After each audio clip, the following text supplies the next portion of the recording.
So, ngayon, tuturo ko sa inyo kung paano natin papabilisin or mas ipapa-enhance yung ating gaming experience or yung internet speed natin or yung data or yung wifi. Basta yun.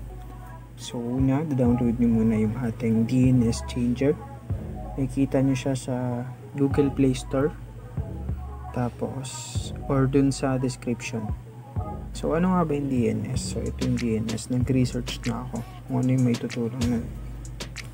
So, yung Google DNS server trusted by billions of people across the globe. Blah, blah, blah, yan. So, nakakatulong siya sa gaming experience natin. Mas na-enhance na yung security. And then, yung lag-free. Yan. Mas lag-free na tayo habang naglalaro at mas smooth. So, let's go. Una, open natin yung ating application.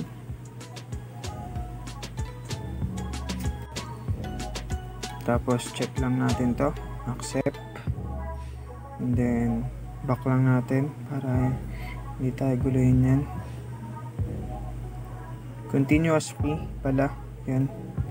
Then, hanapin natin si Google DNS. Click natin to. Yan. Then, Google DNS. Where is Google DNS? So, yun na pala si Google DNS. Ginagamit na. Yan. Start natin. Got it.